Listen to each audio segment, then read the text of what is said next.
Well, Sully, this is Chuck. I'm with KISS Radio here in San Antonio, and the last time you and I got to speak was in person right after the Dogleg Golf Tournament last May. So, oh yeah, and here we are in Texas again.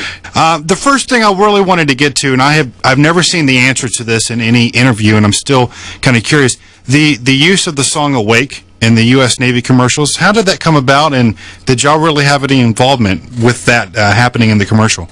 Well, it was one of those things that I guess the head office of the Navy had contacted our management company, and really someone, I guess, in the Navy really liked the song and felt that it would be a great little theme thing for their recruit commercials. So, when Paul told me about it and asked me, I was, completely into it because unlike other celebrities that have spoken out, I'm very much with our country and our president and our troops, and I love what they do, that they protect us, and I have more respect for the military than people would ever imagine, because they allow us to live the lifestyle that we love to live. And I personally am not a big fan of waiting in line for a week just to get a loaf of bread and have some loser ruin our country because we didn't step up and defend ourselves.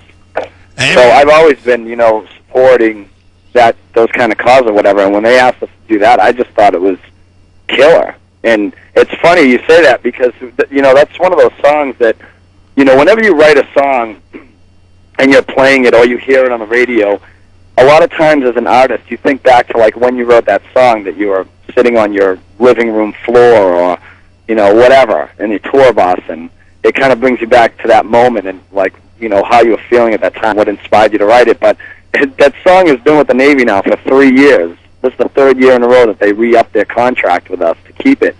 And I can't help but every time we play it now, I hear it, I think of the Navy commercial. So it's pretty cool, though. I'm very proud to have us associated with people like that. Well, that's very cool. I like I said, I've never seen an explanation in any interview, and last time we were here, I forgot to ask it of you. So let's move to the forward. This current tour, tell me about what the stage setup looks like. Is it less or more than what y'all did on the previous tour? It's different. It's different from the other one. It's pretty big. I mean, it's probably bigger than the last tour. The thing is that it's a very, like, how do you say it? It's one of those stages that are we're able to move around and adjust to different size venues. And the unfortunate thing is, even though it's still a killer show, like in an amphitheater or outside in one of these sheds, it's not the full deal production. Like, the only time we can really pull off the full show is when we're indoors in an arena, because there's certain things that we just can't do in a shed that we can do in an arena. But it's really killer. Either way the show goes, I mean, it's a really killer show, and we've definitely completely, reconfigured everything and came up with a whole new design, and we have a new pyro package and a new video package, and it's a really, really cool show to watch. It's definitely a big bang of buck, that's for sure. Well, that's what I wanted to hear. Very cool. Now, tell me about why you perform without shoes, or are you still performing without shoes up on stage? Why do you do that personally? I don't always do it. There's just times where I just don't feel like wearing shoes. It's not like any kind of like heavy, theory to it or whatever. There's no philosophy. It's just that sometimes I just like to be barefoot, and I like to feel the ground underneath my feet. And other times I feel like wearing boots, and a lot of times that has to do on how nasty the stage is. But I've always preferred. There's always been a part of me that's always performed barefoot. Even when I was a drummer, there's a lot of times I played barefoot. I just sometimes don't feel like putting on socks and boots. It's hot a lot of times, and I like to, your feet are kind of your thermostat, so the more hot your feet are, the more worn down you get. And I don't know, sometimes it just gives me a new boost of energy, Yeah. Are there any additional musicians on tour with y'all besides the 4 band members? We have 4 extra performers on this tour. We have a couple of percussionists we hired for a certain bit in the show, and we actually have a couple of female dancers that come out at a certain point, but they're more like an Egyptian-style belly dancer-ish thing. Okay, now I won't give it away if I know something, but is the extra percussionist kind of like an expanded thing that you and Tommy used to do on the previous? No, it's not really that. We've redesigned the whole show, and we've come up with new things. Okay. And all I can tell you is the drum solo is well worth the fucking wait on this tour. Cool. Well, speaking of the word fucking, one of the previous times I got to talk to you before the Dogleg tournament was for some interview you and I did over the phone, and you were in the midst of building your house, and we could hear all the construction going on in the background, and you were so happy. But as I understand it, that turned into a bit of a mess, and it inspired the song I Fucking Hate You on the new album. Is that what the song is about, the people that were building your house? Yes, it is. It is exactly what it's about. It's just about these people that, were my friends and that I had spent a half a dozen Thanksgiving dinners with, and I went to them being very naive about building houses and not having any experience in that department to get some help and to build like a really cool house and to have it built right, foremost more than anything. And I just figured on top of that, because I've known them for 12 years, that, maybe I'll even be able to help me save a penny or two, and do it the right way. And instead it was exactly the opposite. They totally tried to take advantage of me and make $1 million off of me. And eventually word got out, and, I've been in a lawsuit now for over a year with the thing, and I got a great song out of it. Wow. Well, I want to have you help me with an explanation of this. Recently, Tony, your guitarist, had a comment in a paper. It says, quote, Shannon Larkin has helped free up Sully to concentrate on singing and songwriting. And for the first time, Sully hasn't had to play drums on a record.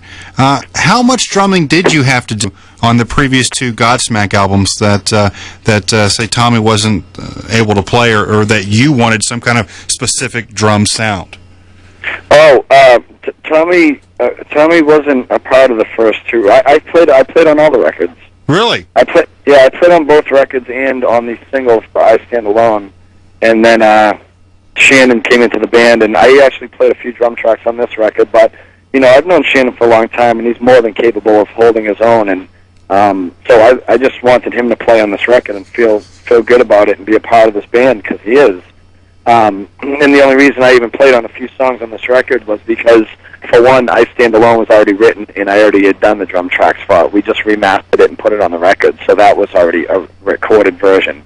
For two, the other two songs that I had played on weren't quite finished yet, and he had left to go spend some time with his family before we started touring after he had done all his drum tracks.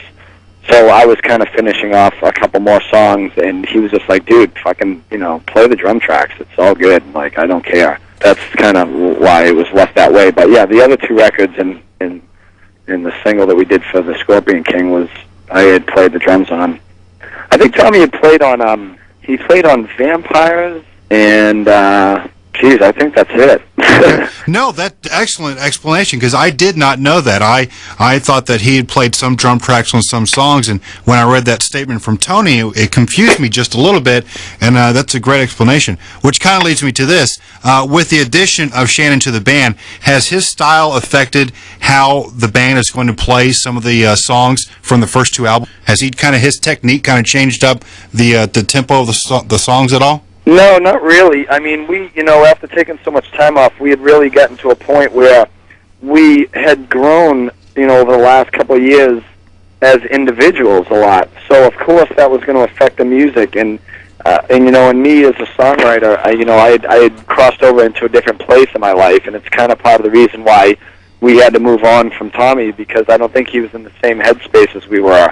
But, I was still writing a lot, and it was kind of the direction I was going, and there was a lot of times where I would just write the beats out, I would write the music out and demo off the songs and kind of introduce Shannon to what I thought the beats should go like with the guitar riff, and he would just go ahead and take over, because our styles are so similar. It's not like, he's going to write something that I'm going to hate, or that I play something that he doesn't want to play. Our styles are very identical. So, he has no problem with playing something that I, need him to play for the song or whatever, and he's always up for writing for the song. But then again, I would always give these songs to these guys in its rawest form, so they could put their own thing to it and feel good about making it a part of their own. I never try to write the drum fills, and I never try to write the guitar solos and all that stuff. I want them to be able to take the basic version of what it is I gave them as a foundation and be able to, enhance it. So that's where Shannon was able to shine. And I would say, hey, give me some kind of tribal beat right here, and here's the riff, and this is how it goes. And he would write things to Straight Outta Line and stuff like that.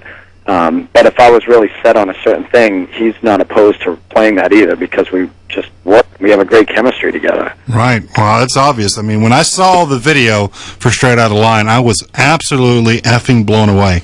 I've never seen the guy drum before, and to see it live, as opposed to when we've been hearing the single for a couple weeks, it was just amazing. I got two quick questions for you. What's the second single going to be from Faceless? It's not decided yet, but I'm really, really hoping for Serenity. Oh, God, yeah. No, okay, I guess I can go into that. Since Serenity is based on Neil Peart's book, and Neil Peart, of course, anybody that's listening, is the drummer of Rush, how much did that book affect you? Oh, it blew me away. I couldn't believe what that guy had went through and not put a noose around his neck and didn't hang himself. Yeah, I mean, it just showed me how to become more of a man and deal with your problems, because if you can survive something like that, what the hell are we bitching about? Yeah. It was one of those. Amazing. It was one of those stories for me. It was just completely amazing, and I got this great song out of it. And I wouldn't even release the song, so I had his permission. So I actually got to meet him and showed him the song, and he gave us his blessings, and he really loved it. And it was just a great thing. It was just an overall great thing, but a sad story, but it's very inspirational at the end. Oh, and it's an excellent song. Excellent. Very last question for you. Tell me about naked roof jumping. What is that all about?